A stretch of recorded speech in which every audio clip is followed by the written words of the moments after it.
Hello my dear cute friends. तो कैसे हैं आप सब? मैं उम्मीद करती हूँ आप सब बहुत अच्छे होंगे। तो स्वागत है आप सबको मेरी इस रेनबो लव स्टोरीज चैनल में। और मैं आई हूँ आज एक नई कहानी के साथ, जिस कहानी का नाम है दिल बेकरार है। तो ये इस कहानी का थर्ड चैप्टर है। अगर आप लोगों ने प्रीवियस चैप्टर अभी तक नहीं सुने तो प्लीज़ जल्दी जाइए और सुन ले। और इस कहानी में आगे क्या होता है वो तो सुनेंगे, लेकिन उससे पहले प्लीज़ चैनल को सब्सक्राइब कर दीजिए। तो बिना वक्त ज़ाया करे आगे सुनते हैं। तो नेक्स्ट मॉर्निंग लाइब्रेरी का दरवाज़ा धीरे से खुलता है। तारा फिर से आई थी नेक्स्ट मॉर्निंग लाइब्रेरी में। तो तारा धीरे से एंटर करती है, हाथ में एक स्टील फ्लैश और दो फोल्डेड पेपर कप। उसका चेहरा थोड़ा थका हुआ है, पर आंखों में एक अलग सी क्लैरिटी है। वो धीरे से अंदर जाती है। लाइब्रेरी अभी खुला नहीं है, लेकिन महर ऑलरेडी अंदर है, डेस्क पे बैठी एक नई शेल्फ को अरेंज करते हुए। तो महर बिना देखे सॉफ्टली कहती है कि तुम वापस आई। तो तारा हल्की सरप्राइज में और स्माइल के साथ कहा कि तुमने पीछे देखा भी नहीं, कैसे पता चला? तो महर मुस्कुराते हुए कहा कि ये जगह सिर्फ तुम्हारे कदमों की आवाज़ याद करती है। तो तारा थोड़ा ब्लश करती है। वो आगे बढ़ के फ्लैश महर के टेबल पे रख देती है और कहती है, तुमने कल मेरी सुनी थी, आज मैं तुम्हारे लिए चाय लाई हूँ, स्ट्रॉन्ग वाली, थोड़ी अदरक थोड़ा प्यार। तो महर सॉफ्टली लव करती है, हंसते हंसते आंखों में हल्का सा सरप्राइज के साथ कहती है कि मैं तो सोच रही थी तुम शायद सिर्फ एक रात का इमोशन थी, पर तुम चाय के साथ वापस आई हो। तो तारा थोड़ी सरकास्टिक स्माइल के साथ कहती है, मुझे पता चला लाइब्रेरी वाले रिश्ते कॉफ़ी से नहीं चाय से बनाते हैं। तो महर पेपर कप खोल दिए और दोनों कप में चाय डाल दिया। साइलेंस एक दूसरे के ऑपोजिट फ्लोर में बैठ जाते हैं, वही कॉर्नर जहाँ कल रात बैठे हुए थे। तो महर कहती है कि कल रात तुमने कहा था कि तुम्हें फिक्स स्माइल नहीं करनी पड़ी, और आज? तो तारा एक जिप लेते हुए थोड़ा सोचते हुए कहती है, आज मुझे स्माइल करने का रीज़न मिला। थोड़ा साइलेंस, पर इस साइलेंस में कंफर्ट था। फिर तारा प्लेफुली कहती है, वैसे तुम कितने लोगों के लिए ये मैजिक कर चुकी हो? या मैं फर्स्ट हूँ या एक्सक्लूसिव नहीं? मैं आंखों में शाइन के साथ कहा, मैं सबको किताबें देती हूँ, जज्बात सिर्फ उन लोगों के लिए रहती है जो चाय के साथ आते हैं। तो तारा थोड़ी स्माइल करती है और कहती है, तो मैं क्वालिफाई करती हूँ? तो महर कहती है, तुमने क्वालिफाई नहीं किया तारा, तुम तो पेज पे लिखी एक न्यू चैप्टर बन गई हो। तो सडनली एक पुरानी कैसेट प्लेयर जिसमें महर सॉफ्ट इंस्ट्रूमेंटल म्यूजिक लगाती है, एक पुरानी घंटी की तरह आवाज़ बजती है, जैसे लाइब्रेरी भी कह रही हो, ये वक्त तुम्हारा है। तारा थोड़ा सा सोच के फिर सॉफ्टली कहती है, मैं अगर मैं तुमसे कुछ पर्सनल पूछूं तो तुम अनकंफर्टेबल तो नहीं होगी ना? तो महज जेंटली जवाब देती है, तुम कुछ भी पूछ सकती हो, बस सवाल सच्चा हो। तो तारा कहती है, तुम प्यार में कभी गई हो? थोड़ा पॉज होता है, फिर मेहर की आंखों में कुछ फ्लैश होता है, एक पुरानी याद, एक दबा हुआ राज।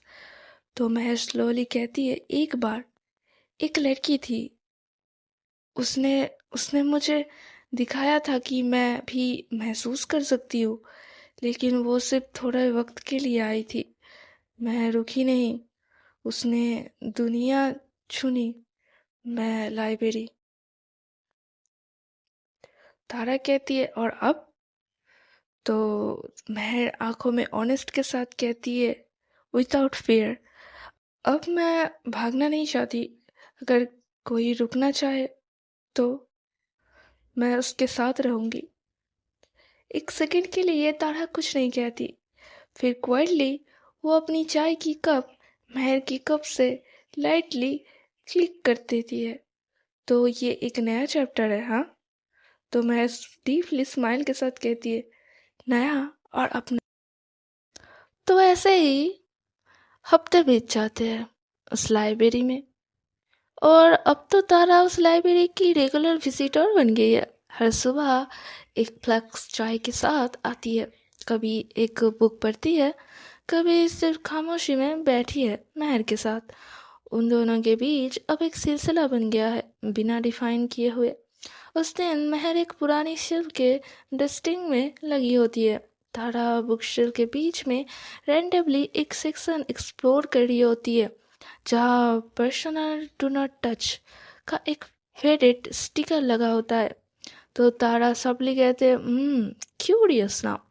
तो वो धीरे से एक बॉक्स निकालती है, डस्टी लेकिन केयरफुली सील्ड।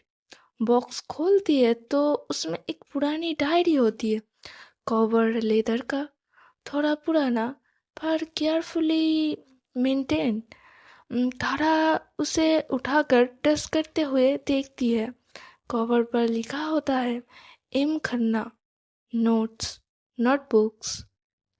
तो तारा थोड़ा अमेज होता है और सोचते कि ये महर के पापा की राइटिंग लगती है। वो पिछली टेबल पर बैठ जाती है और डायरी खोलती है। पहला पेज हैंडराइटिंग क्लियर है, स्ट्रॉन्ग स्ट्रोक्स के साथ लिखा है। डायरी एंट्री में लिखा है, 16 मई। महर आज पहली बार लाइब्रेरी के कॉर्नर में अकेली बैठी थी, बिना किसी किताब के। सिर्फ देखती रही, शेल्फ्स को, वॉल्स को और मुझे।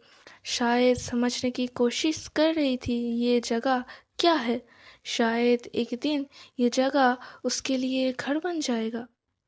तारा पढ़ते पढ़ते रुक जाती है, आंखों में हल्का सा गूज़बम्प जैसा एहसास। सिर्फ एक और एंट्री पढ़ती है, डायरी एंट्री 2 अक्टूबर। महर शांत है। दूसरे बच्चे जहाँ बाहर खेलेंगे, वो लाइब्रेरी के कोने में कहानी लिखेंगे, सिर्फ खुद के लिए। मैं कभी उसे रोक नहीं सकता और ना ही छोड़ सकता हूँ। शायद वो दुनिया के शोर में नहीं, इस खामोशी में पलना चाहती है। तारा थोड़ा इमोशनल हो जाती है। डायरी के आखिरी पेज तक पहुँचती है। वहाँ एक नोट होता है, जहाँ पे देखकर उसकी सांस अटक जाती है। Final note, unsent. अगर कभी मैं ना रहूं और महर अकेली महसूस करे, तो उसे ये कहना, वो सिर्फ मेरी बेटी नहीं, मेरी सबसे बड़ी कहानी है। हर सेल्फ में उसकी सांस है, हर किताब में उसकी मुस्कुराहट। और कोई आए जो उसकी आंखों का दर्द बिना शब्द समझे, उसे रुक जाने देना। तारा डायरी बंद करती है, आंखों में आंसू। वो डायरी लेकर महर के पास जाती है, जो अब भी बिजी है। तो तारा स्लोली कहती है कि महर। तो महर बिना देखे कहती है कि तो तारा हल्के आंसू के साथ बट कंफर्म के साथ कहती है, तुम्हारा तुम्हारा पापा तुमसे बहुत प्यार करते थे, उसका सबूत मिल गया है। महर रुक जाती है, धीरे से मुड़कर तारा की आंखों में देखती है। तो मैं नर्वसली कहती है, तुमने डायरी पढ़ी? तो तारा जेंटली कहती है, तुम्हारे लिए नहीं, तुम्हारे पापा के लिए। उनकी बातें जैसे किसी ने आज मुझे भी समझा। वो डायरी खोलती है और वो लास्ट लाइन पढ़ती है और वो पढ़ के सुनाती है। तो महर की गालों से आंसू टपकते रहते हैं। तारा डायरी टेबल पे रखती है और आगे महर को सॉफ्टली गले लगा लेती है। तारा विस्पर करके कहती है कि तुम उनकी सबसे बड़ी कहानी हो, पर शायद तुम मेरी भी बन गई हो। महर उसके कंधे पर सर रख देती है, पहली बार बिना किसी डिफेंस के। तो कुछ दिन बाद लाइब्रेरी में एक नई दिन होता है। लाइब्रेरी के अंदर एक ठंडी सी हवा चल रही है, विंडो खुला है, बारिश रुक गई है और तारा एक लार्ज नोटपैड और पेंसिल के साथ लाइब्रेरी के कोने में बैठी है। महर एक शेल्फ में नया लेबल्स चिपका रही होती है, पर उसकी नज़र बार बार तारा पे जा रही होती है। तो महर टीजिंग वॉइस में कहती है, आज कुछ ज़्यादा ही सीरियस लग रही हो miss trophy child, cigarette exam है क्या? तो तारा विदाउट लुकिंग एक्साइटेड वॉइस में कहते हैं, don't distract me, something big is cooking.